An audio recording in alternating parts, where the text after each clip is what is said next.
This NNOA Transition Assistance website is for you and for your families to use and help you when you do your transition from federal government, from uniform service to whatever's next.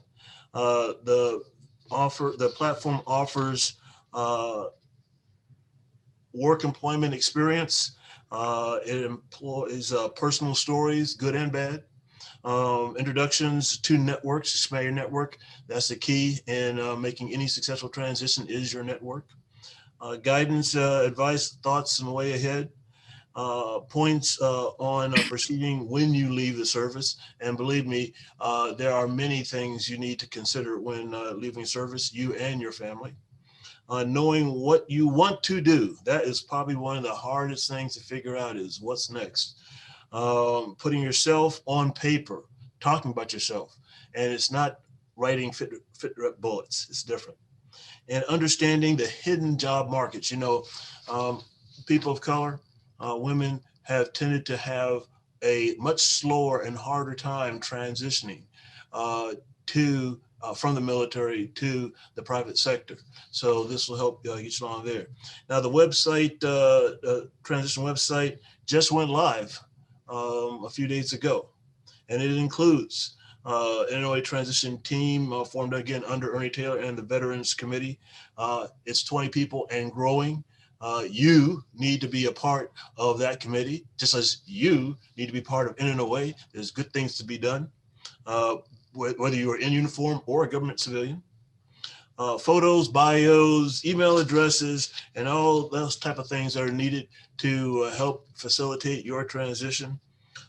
Zoom fireside chats like this one, and we're very fortunate for our first one to be former SES Steffanie Easter, who is now serving as the Vice President for Strategy and Planning for the Defense Systems Group at SAIC. We really appreciate, Steffanie, you joining us and being our first fireside chat person, speaker. We have monthly executive fireside chats that will continue on with other speakers, links to MOA. And if you're not a member of MOA, you ought to consider that as well. It's a great organization. But Captain Pat Williams, Dr. Captain Pat Williams, I told her I was going to call her doctor because if I was a doctor, everybody would be calling me that. But Dr. Williams will be talking to you about that, and she works over there at MOA. Eventually, we're going to have a link to another initiative that's been started with Korn Ferry and our Leadership University. We just kicked that off, and I think it's going well. And calling out for additional volunteers to, again, join the transition team. So with that, I'm going to turn it over to Dr. Captain Pat Williams. Thank you very much, Admiral Harris. It's always a pleasure to be in your presence. So thank you so much for being here tonight. Hi, everyone. Welcome to our first NNOA Transition Assistance Executive Webinar Fireside Chat. Tonight, we are pleased to welcome Mrs. Steffanie Easter as our inaugural executive speaker for our first Fireside Mentoring Conversation. She is an engaged leader who consistently answers the call to give back, advising, coaching, and mentoring so very many. A career senior executive service professional, she has served admirably in both public and private sectors with key leadership roles within industry like SAIC, as well as the Navy's first senior civilian to hold the position of Director Navy Staff, managing enterprise efforts across the entire Navy. She was also a key leader in Army acquisition, research, development, and logistics as Principal Deputy and Acting Assistant Secretary of the Army for Acquisition, Logistics, and Technology. I first met Ms. Easter when she served as Assistant Deputy Chief of Naval Operations for Manpower, Personnel, Training, and Education, or as we refer to her as N1B, where she was the Senior Civilian Executive Advisor for the planning and programming of all manpower, personnel, training, education, resources, and budgeting for all Navy personnel. For this, our very first fireside chat, tonight and Mrs. Easter, we have a versatile, well-rounded leader with much experience and transition insights to share with all of us. One admin note, please place your questions in the Q&A box you will find down at the bottom of your screen, almost center, but it's labeled Q&A. And I will check throughout the night, throughout her presentation, her speech, and we will read your questions aloud for Mrs. Easter to respond to throughout. Thank you all very much for joining us tonight. Ladies and gentlemen, it is with great pride and honor that we welcome Mrs. Steffanie Easter. Thank you, Pat. Thank you for that very gracious and kind introduction. It's truly an honor to be here with you guys tonight and to serve as your first speaker on your transition course. Thank you to NNOA for having the vision to even put something like this together. And thanks to Pat for the invitation to participate, as well as others. I thought about how to approach this tonight, and I wanted to make it as personable as possible. So as Pat said, we're going to be asking questions as we go. So hopefully by now, everybody has found the Q&A button on their computer or whatever device you're watching on. And I want you to put your questions in as we go. Don't wait to the end, and don't worry about interrupting me, because I'm expecting you to do that. If you don't, you'll hear from me later. I'm not able to see all of you, but I did have the opportunity to take a quick look at those who are participating. And I just want to make a comment. There were 3 names that I saw on the list that I was surprised to see. And they were Michael Files, Roosevelt White, and Ashley Carline.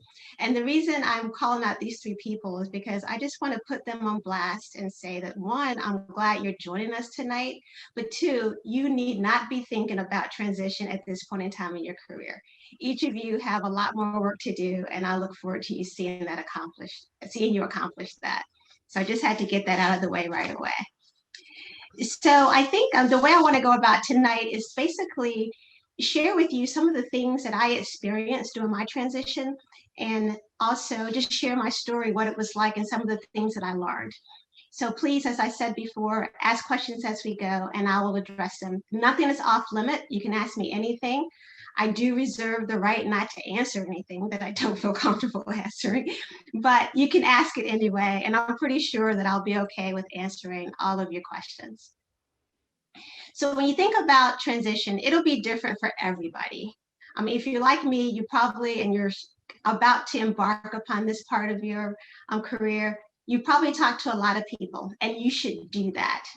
But before you get too engaged in talking, I want to make sure that everyone takes time to think. And Admiral Harris mentioned this a little bit about knowing what you want to do. And so I'm going to talk a little bit about that as well. But in your mental preparation for transition, one of the things that surprised me was the amount of time it took me to really come to terms with no longer working for the Department of the Navy. Now, if you have been in my retirement, you know that I was very excited about leaving. So you would think for someone who was excited about leaving that I'd be very happy to be gone. But there is something about being a part of that team that you just don't get anywhere else. So you have to make sure that you are mentally prepared for transition, as well as being practically prepared as far as doing all the things that you need to do to move forward. So the first part of the mental thought process is, no matter how ready you are to go, it's going to take a little time. And so what I recommend and what I did was I took a little time off. If you're in a position where you can take time off from the time you leave Navy service and you start your next career, I think you should do that. My goal was to take at least a year off. Okay, when I told my colleagues and friends that, they all laughed at me basically because they knew that I couldn't stay still for a whole year and not get back in the workforce. And they were right. I ended up staying out about 7 months. But during that 7-month period, it gave me a lot of time to think through some of the critical questions that I advise you to think through as well. And the hardest and the most complicated one was simply, what do you want to do? Like many of you, throughout my 34 years working for the Department of Defense, the majority of the jobs I had were jobs that someone asked me to take or someone told me to take. Outside of my first job, I don't think I actually officially interviewed or went after a job. And so really when I transitioned, it was the first time I actively had to work for a job. So I had to think about, what is it that I want to do? How do I want to contribute? And the truth be told, that was the hardest part. And if the truth be completely told, I'm still figuring that out right now, even though I have been in a workplace for about 6 months now, and I've been out of federal service for a year. So when you're thinking about what you want to do, some of the best advice I got was to ask yourself a couple of questions. One, how hard do you want to work? All right, because there'll be lots of opportunities for you, and you have to just figure out the type of job that you want. Some opportunities will require a lot of your effort, and some opportunities will require less of your effort. Another thing that you need to ask yourself is, where do you want to work? Like, where do you want to be located? A lot of you have moved your families around throughout your career, and you may just want to settle down in one place, and that's something you should consider. If you have that one place in mind, then you need to understand that, discuss it with your family, and agree this is where we're going to focus our looking. The most important question that you have to ask yourself, I believe, is what brings you joy? Because that is what this is about in the long run. By the time you transition, you would have had a full career doing some amazing things that you can only do working for the Department of the Navy. So think of this as an opportunity to do something for you. So when I thought about what brought me joy, I thought about some of the things that Pat talked about, mentoring, helping people, helping them grow, helping them develop, and just helping organizations and people be successful. So that was a factor that I concluded. As far as how hard I wanted to work, to be honest with you, I said, not that hard. Coming off of the DNS job, and right before that being the acting assistant secretary of the Army for acquisition, I was not looking to go into a high stress, 7-day-a-week, 24-hour-a-day job, to be honest with you. So I had to be honest with myself about that. And where I wanted to work, I decided after talking to my family that we would stay here in the DC area, even though my husband was very open to moving to Florida or any place else that was extremely warm. And the reason that is so important is because when you start talking to people, there's going to be opportunities that are going to be presented to you, and they're going to have aspects of all those things we just talked about. It may not be something you love, but they're going to offer you an amazing amount of money that's going to make you rethink what you really love, okay? Or they're going to offer you a job that's in a location that they need you that may not be where you want you and your family to be. Or they may offer you a job that's going to require you to do at least 6 days a week and about 10 to 12-hour days. So in order to help you think through what's important and what's not, if you've thought through those questions ahead of time, it'll make the decisions a little easier. So I want to pause for a second to see if anybody has any questions about that thought process. I do not see any questions. Anyone, please feel free to place your questions in the Q&A box, and we will be happy to have them answered. Thank you. Okay. All right. So once you've thought through what's important to you, where you want to live, how hard you want to work, what you want to do, I'm sure you guys have all heard about this, but you need to make a list of all the people you know, and you need to talk to them and reach out. People that you've talked to before, people you haven't talked to in the last year. Don't be embarrassed or ashamed to do a cold call. I did that. It was a little uncomfortable the first time, but I'll tell you, there's more people who are interested in helping you than who are not. And the beauty of the whole thing is once you reach out to that first person, they will refer you to other people that can help you. And if you're like me, you may end up getting the most help from the least expected people. And it's not necessarily the people that you worked with very closely. It may just been people that are in your influential sphere, or people that you know through other people. but you would just be simply amazed at how many people just want to help you, how many people want to provide their assistance. And you can't be shy about taking advantage of that. Okay. A lot of people ask, like, well, what do I talk about when I talk to people? And it's those same things I started with. Talk about what your strengths are, talk about what you want to do, share your vision and share your dreams, right? About what you want this next phase of your career to be. And they'll give you some ideas for people who know you well. They can help you figure out whether you're headed down the right path or not, you know, as far as what they know about you and how they have seen you operate in the past. They may be able to give you some candid feedback about where they think you will be successful. Now, in my particular case, I talked to a lot of people and I took copious notes with everybody I talked to. And over time, I saw a pattern, and the pattern that I saw from everybody are the types of things that I'm sharing with you guys tonight. But one thing I struggled with is I didn't quite recognize when I was transitioning from talking to people about my desires and interviewing for potential opportunities. So when you're talking to different people, and if those people have positions in an industry or an area where you are potentially interested in, you need to be aware that your conversation with them may be the beginning of your interview process. Okay, I think I saw a question pop up. Yes, ma'am, from Gregory Martin.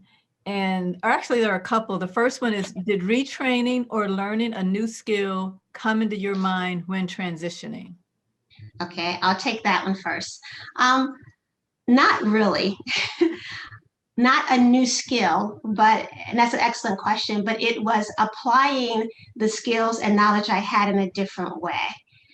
When I first retired, the natural thing for me to do was to go to the defense industry, because that's what I know, that's what I spent the majority of my government career working with, so that was an easy move. But I found myself curious about non-defense. So I actually had the opportunity to talk to a couple of non-defense companies, and I'll share one with you. One was Walmart. Okay, and you may think, what does an acquisition executive or someone who's been DNS know about Walmart?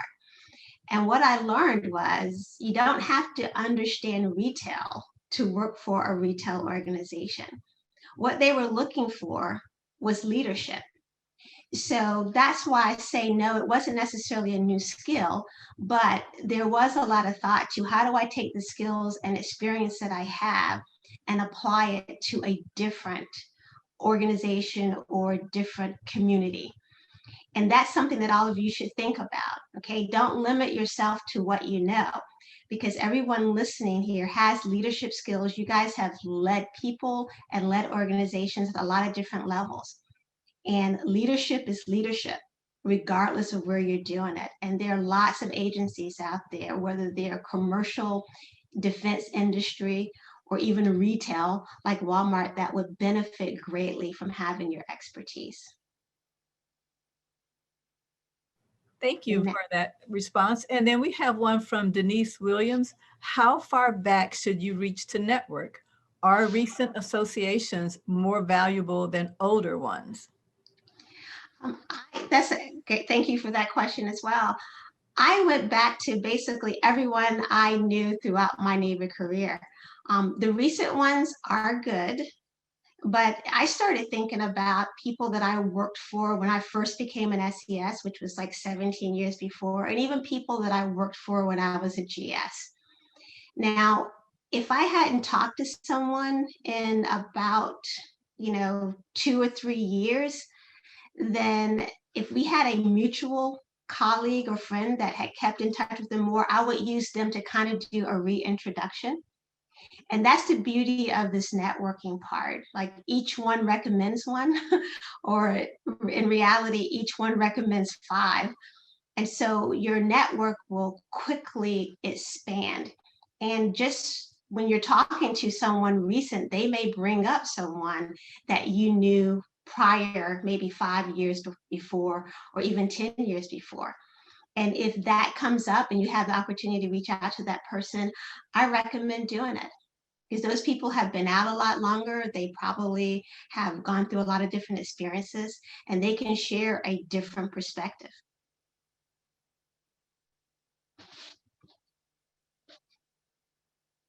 All right. So if there are no more questions, Pat, I'll go on to the next part. Okay. There is a comment. It says, not a question, but a comment from Tom Peoples. Every time you talk to a potential employer, every interaction most definitely is part of the screening or interview process. That is true. That is a very accurate statement. And I knew that going in, but I also knew these people personally. So my comment was around, I'm talking to someone from my personal knowledge of them, or just kind of a mentoring, and they have a position in industry. I haven't asked them to help me find a job. I'm just basically trying to figure out what the opportunities are. But a lot of times they're looking at me, figuring out, hey, can she fit in my organization? Will she fit? Is she a good candidate for that? So that was kind of that gray space for me. But you're absolutely correct. Every time you talk to anybody that's in a position to help you navigate your career, you're basically interviewing. We all live that even today, but probably before you even transitioned out. Okay. So let's talk a little bit about, let's see which one I want to go to next. Let's talk a little bit about negotiation.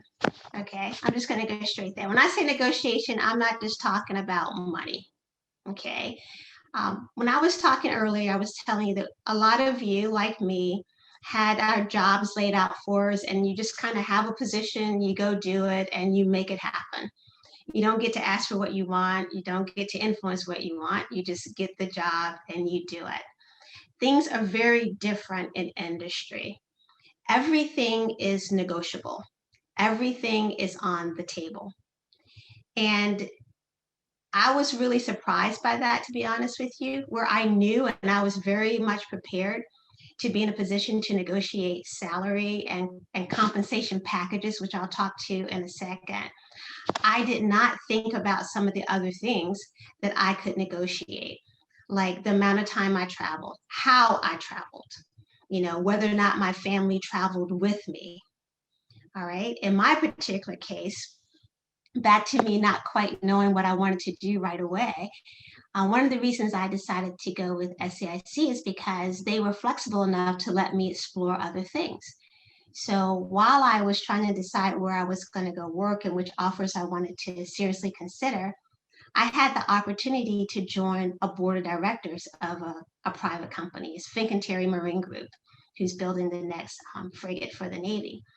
And I was very interested in board work, and that was one of the things I considered, but I just didn't know if I was ready to do that full time. So when that opportunity came up, I wanted to jump on it. And so when I started talking to my current employer, SAIC, one of the things that I negotiated was, hey, I have this opportunity for a board. I had not yet been voted onto the board, but it was something that was in work. So one of the things that I negotiated with them was that, hey, I'm going to participate in this board. If that's an issue, then we can end this conversation now. And the only thing was to go through the conflict of interest to make sure that there is none, go through the ethics review, and they were willing to accept that. So my lesson to you and what I'm sharing is, don't be afraid to ask for what you want. Don't think that you are just on the receiving end of everything. You get to influence what happens, which makes me recall a conversation I had with Admiral Mullen when I was talking to him. And he said something to me that I probably knew deep down inside, but I just hadn't come to grips with. And he said, Steffanie, when you are interviewing with people, don't think of it as you interviewing, like as in them interviewing you. Think of it as you interviewing them. And as you're listening to them, ask yourself the question, does this organization, does this company, or whoever you're interviewing with, do they deserve me and my talent? Now that's a very different stance to take, especially for minorities and definitely for minority females, because we normally are not in that position. But I took that to heart. I still struggle with doing it, to be honest with you, but I do have it in the back of my mind, and I think about that often. I'll pause again for questions. Yes, ma'am. We do have a couple of questions. Well, actually, one question and a comment. So this is in the chat box, but that's okay. I'm monitoring the chat. I did ask that you put them in the Q&A so that we can track them better. But from the chat, one comment is about military clearances and the value in having your military clearance once you make that transition. And then a question from James Coffey. Sorry if I mispronounced that, but it's, what advice can you give to people who want to transition and work to be an SES? Advantages/disadvantages, and what steps would you recommend to start this process? Okay, great. I'll start with the clearance. If you want to do any type of consultant with DoD, if you want to be on a board, and basically any DoD industry that you work with, having your clearance will be critical to them. Because that is very valuable, and it's seen as valuable out in defense industry for sure. So I would recommend that right before you retire or transition out, make sure you get an update on your security clearance. And that'll just make life a lot easier. Okay, so it is valuable. You need to have it, and you should get it updated as close to your departure date as possible, so it'll have a life even after you walk out of the door. Okay.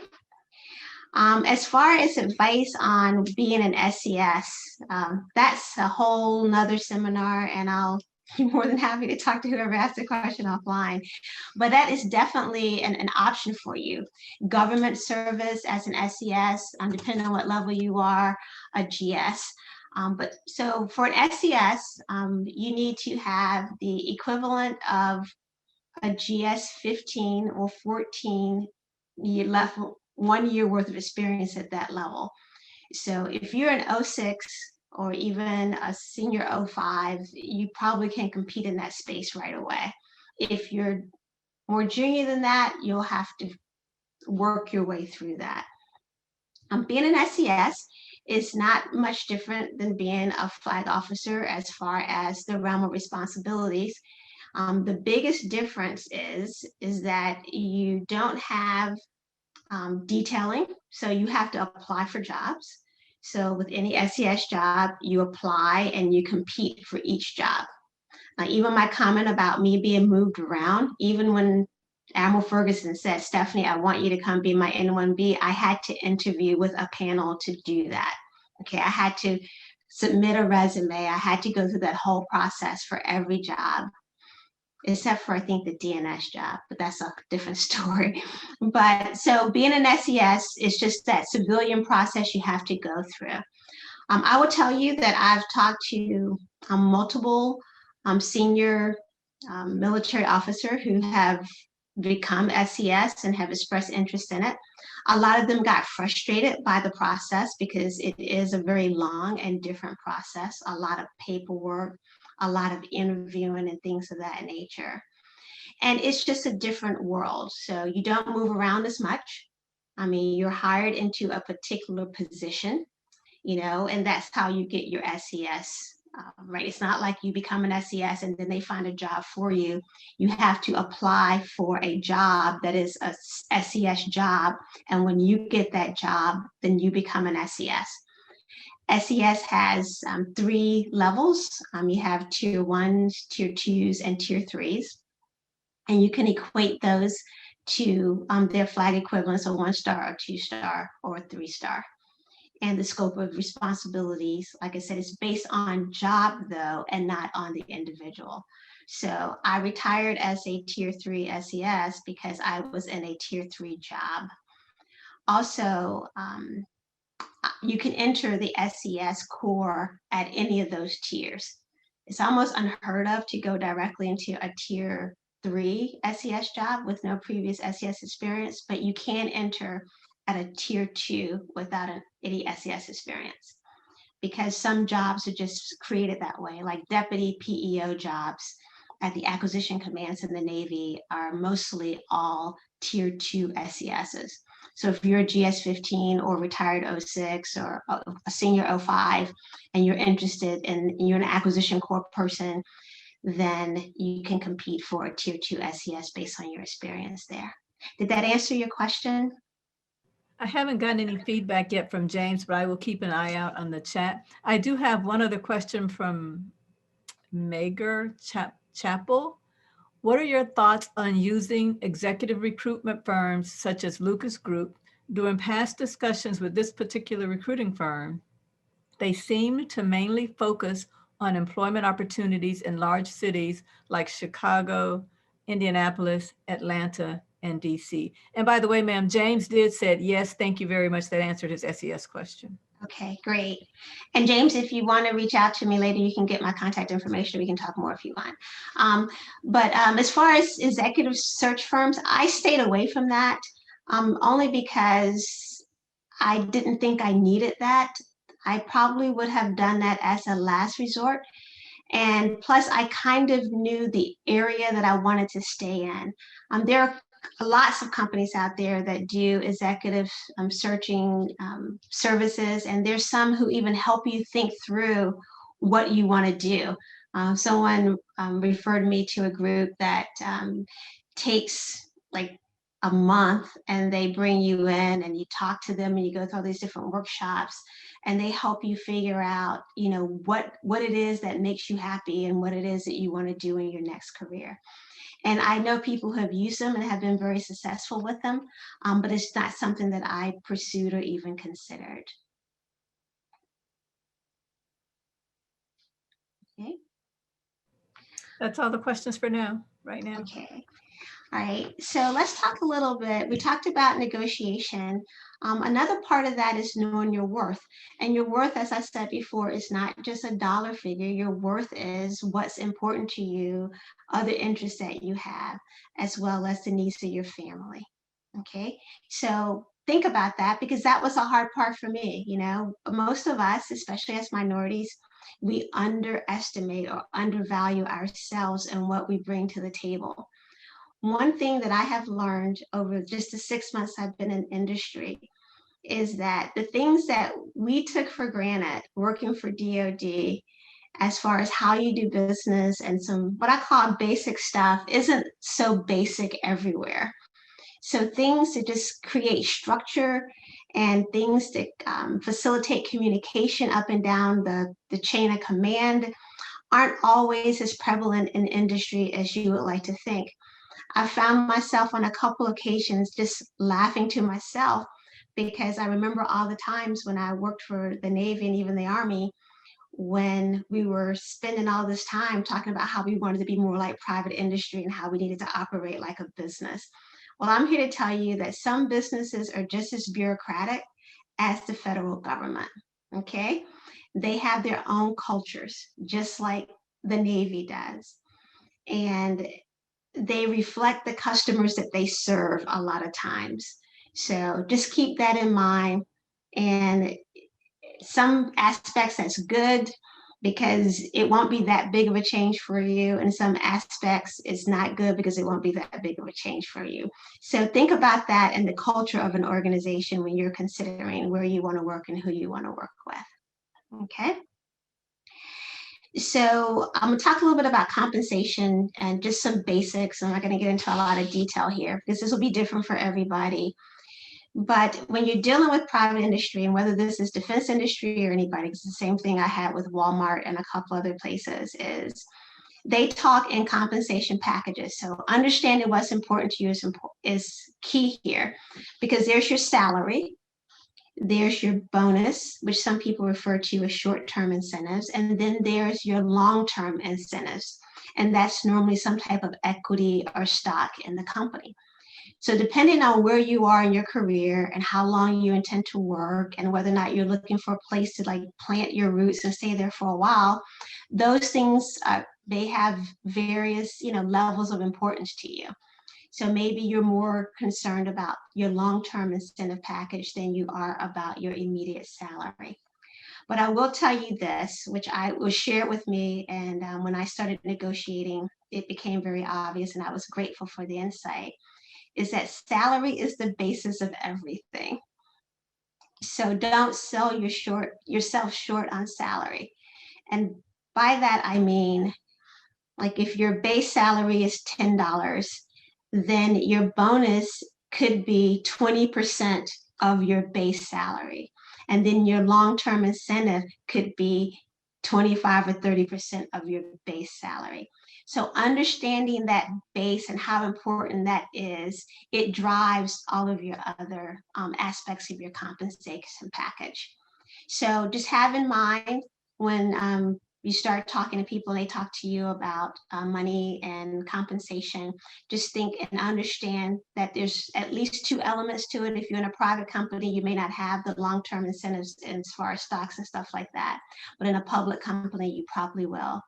And all of that plays in when you're talking about your compensation and understanding your worth. Okay. I'd like to pause there for any other questions.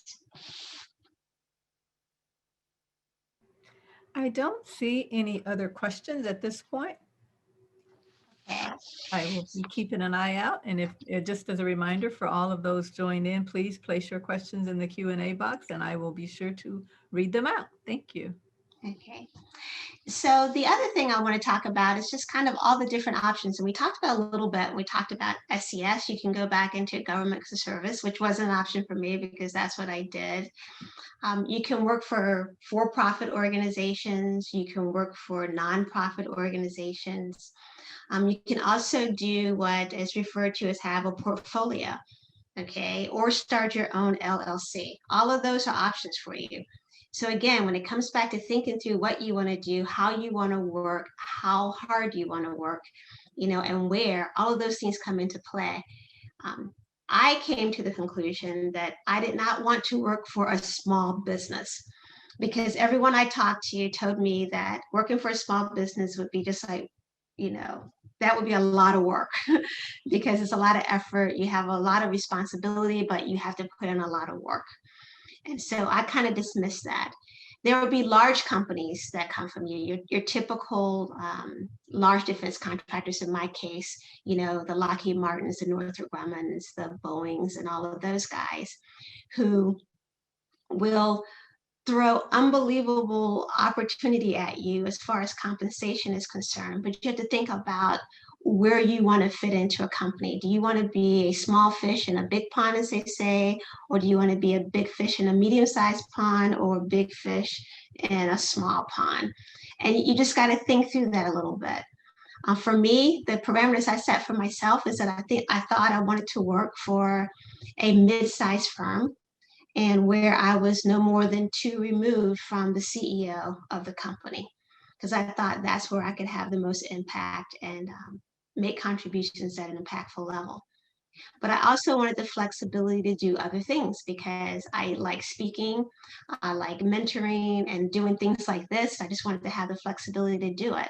And all of that played into it, where if I had gone to some of the other companies that were a lot larger, which offered more money and better packages, I would have had better compensation, but I would not have had the quality of life that I am enjoying right now. So I think it's important that you think about that because you're not going to find anything that's 100%. I learned that from Admiral Harris. He has a formula that I'm sure he'll share with you guys at some point in time when he talks about transition. But it was very insightful for me, and it kind of helped me kind of figure out what's important, what's not important, and to make decisions based on that. So I know I've said it 1,000 times, and I'll continue to tell you that probably the most important part is figuring out what you want to do, where you want to do it, and how hard you want to work at doing it. Okay, that quality of life cannot be overstated. Thank you, ma'am. And we do have another question. It is from Simonia Blassingame. Thanks, Simonia. Great to see you. Its question is, when or how did you know it was time to transition? Oh, wow. Okay. Excellent question again. For me personally, and it's the same with every job. Like the way I know when it's time to leave a job, a couple things happen. One, I look at every job I've had in my career as a giver job or a taker job, right? And by that, I mean, is it a job where they're getting everything out of me and I'm getting nothing? Or is it a job where I'm getting everything out of it and they're getting minimum from me? And to me, the perfect job is a balance where I'm contributing and learning at the same time. And when it gets to the point where I'm no longer learning and I'm not contributing anything at the next level, then at that point, I know it's time for me to go. Now, as far as retirement for me, transitioning out completely, it was something I had in mind. I just got tired. Okay, I'm just going to be honest with you. I was tired. After 34 years working for the Department of the Navy and 2 years with the Army, 17 of those as a senior executive, I realized that I had been running at full speed for a very long time. And things started to frustrate me at a level more than they had in the past. If I can just speak freely, people started getting on my nerves. The smallest little thing was like, oh, I can't believe this. I felt like my impact wasn't as great as it was. And I also saw a next generation coming up who needed an opportunity to step in to a space that I had been occupying. So for me personally, that's how I knew. It was a combination of all of those things. One, just getting old. Two, just being tired. Three, people starting to get on my nerves, my patience getting a little shorter. And four, just seeing that, there were plenty of people who could do what I did and take the organization to the next level. And so I thought it was appropriate to step aside and let them do that. And there was this part of me who wanted to just try something different before I got too old and didn't want to work at all. Great. And we have another question. It's from Maurice Brown. I am sorry I came in late. That being said, can you please go over employment within the GS system for those who are on terminal leave? Meaning, can you actually start a GS job while on terminal leave, or do you have to wait the 6 months? Thank you. Okay, it depends on the level of the job. So if it's a GS job, there is some waiting period. I know on SES there's a waiting period, but you can get a waiver for it. And I'm not positive if you need a waiver for a GS position or not, but I don't think there's anything that precludes you from interviewing and applying for jobs while you're in a terminal leave status. But I'll have to double check on that for you at the GS level. But I know for an SES job, there is like a period where you cannot come out of uniform and go right into an SES job in the same area that you were in without getting a waiver first. And yes, ma'am, this is Pat Williams. There is still the 180-day cooling off period for any government service. Great. Right now, that's all the questions that are out there. Thank you. Okay. All right.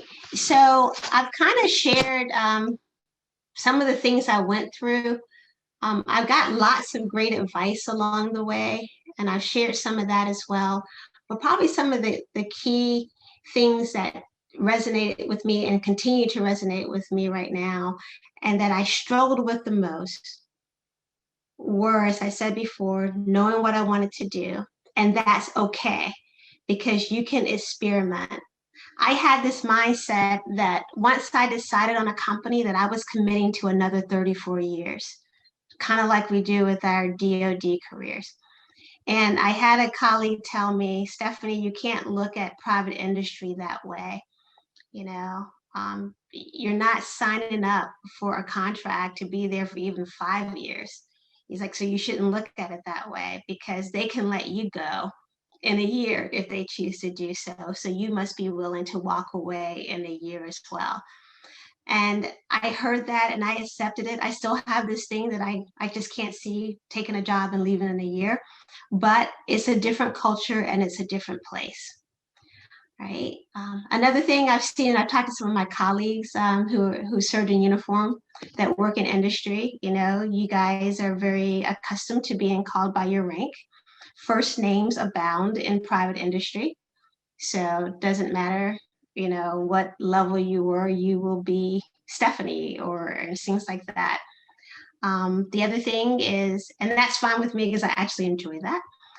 The other aspect is the support that you have for those of you who have been in command or in command, like you have an XO and you have a chief and you have all these people around you to support you. You don't necessarily see all of that in private industry. You learn to be very self-sufficient. And that was also exciting for me. I've been very fortunate to have some amazing support around me when I was in Navy and Army, and they did an outstanding job. But there were days when I just wanted to be on my own and be in control of my own calendar. And now I have that responsibility right now, and it's somewhat liberating, to be honest with you. So keep that in mind. It's just a different thing that you do. A couple of you have expressed and asked questions about government service. I would tell you the biggest challenge I have seen prior uniform have when transitioning to be a civil servant is how they interact with people. And I'm just keeping it real for you guys, Civilians view command and control a little differently, and they're not as inclined, or we are not just as much inclined to respond just because somebody said so. So that was a different culture. And I've had conversations with many, and I say many, retired 06s or even flag officers who joined the civilian corps and then got frustrated because they could not affect change at the same pace that they could when they were in uniform. So I think I'm up to about 10 minutes left. So I just want to make sure that I have an opportunity to answer any questions that you guys have about anything. Thank you so much for sharing those words of wisdom with you. I am continuing to check the chat box and the question and answer. But if you make a mistake, this is my own question. If you make a mistake, and I know most companies in the private sector are at will, meaning you can walk away, they can walk away. And most people will tell you that you go into a position and they don't stay there. It's okay. The first job you take out of the military isn't typically going to be your last. You'll have 2 or 3 jobs.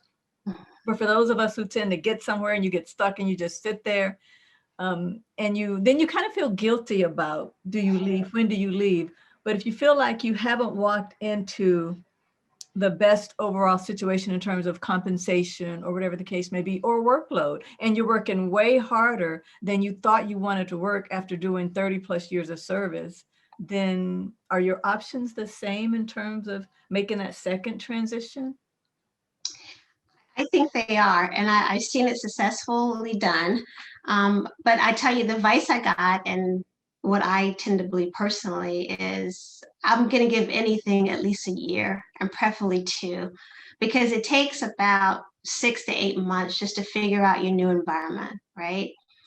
And things are a lot less structured in industry. So my experience has been, and other people may have a different experience, but you kind of get to create your own. So you have a lot more flexibility to scale back or to scale up on what you're doing.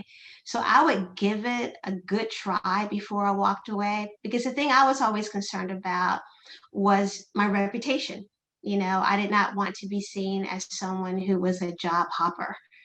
But like I said, I've seen people do it, but I have seen them do it mostly. I think the most recent example I have is someone who went to work for industry, got in, decided that they did not really want to do that. And they just came out and started their own LLC. So there's no consequence to that at all. It's just a totally different career move, right? Versus working for company A and then not liking it and then hopping over to work for company B. Depending on the job you're in, there may be some agreements that you have to sign up as far as proprietary information or any things that you may have learned at the corporation that they do not want you to share with their competitors if you're going to a competitor, and things like that you have to consider. But with all of that said, you're not stuck for 5 years at any given place, is my thought on that. Thank you, ma'am. I appreciate that. And I don't see any other questions folks, I know that there are still a number of you on the call. So if you have any questions, oh, yay, we have one. From Maker Chapel. I've often heard that a significant amount of employers in industry don't favor terminal degrees, in other words, a PhD. While I'm sure this is not the case across the board, I'm curious regarding your experience. Thank you. Yeah. It depends on the job that you're in. If you're going to work in and I'm using the word technical, not to mean engineering, but like if you have your doctorate in education and you're working in academia and stuff like that, of course that's valued, right? But if you have a PhD in systems engineering and you're working for an engineering firm, but you're doing management and not systems engineering, your PhD isn't the thing that they're going to hire you for the most part. They value, Steffanie Easter's opinion and what I've seen, they value those degrees when you can put them to work for them. But just having it on the back of your name, if you're not doing anything in that area, I'm not sure that that buys you a whole lot, has been what I've seen. That is an excellent response, ma'am. And that's been what we've talked about here at MOA in terms of terminal degrees. And we also have a academia-based webinar coming up here next week, I believe. So any of those who are interested in academia, which isn't always what our military service members go into, but if there's anyone who has an interest in that, we're going to have an expert come talk to our audience. And a reminder, all MOA events are free. So just go out to moa.org and it's coming up, I believe, on the 4th of February or 2nd or something of that nature, but it's on our website. And I am checking to see if there are any other questions. I don't see any at this point. Okay. Gregory Martin says, thank you so very much for your precious time and insight. Thank you guys for participating. And I'll just end with this. One, thank you guys again, and thank you to NNOA for doing this. I think it's important, and I am honored to have the opportunity to share my view and my story. My parting advice to each and every one of you is just, it's opportunity, right? When you decide to transition, look at it as an opportunity. Don't limit yourself based on what you've done. Don't limit yourself based on what you've seen. Just see it as a fresh start. See the horizon as broad as you want to, and consider all your options. Because people, and there'll be a lot of people around you that are going to have opinions about what you should do or what you should not do, post-service when you start the next phase of your career. And all of that is great, and you should hear them out. But when it's all said and done, the only opinion that matters is that of you and your family. Okay, because of all the great sacrifices that each and every one of you have made throughout your Navy career, your transition is a great opportunity for you to take stock in things that are very, very important, which is your family and taking care of yourself. And you can do that and provide for your family with very good income.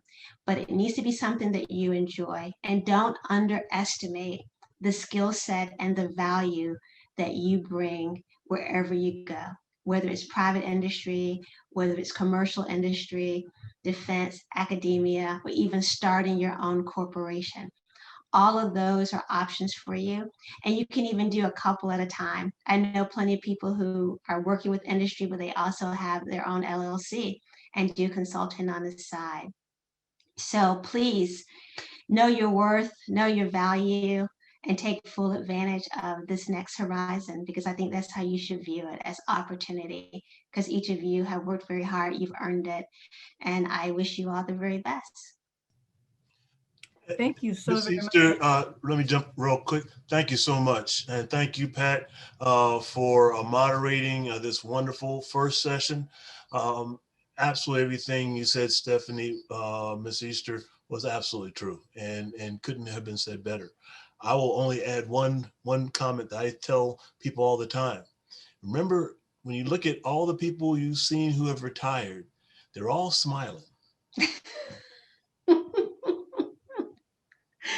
That is true. So good night and thank you again. Pat? Thank you, Irma. Well said.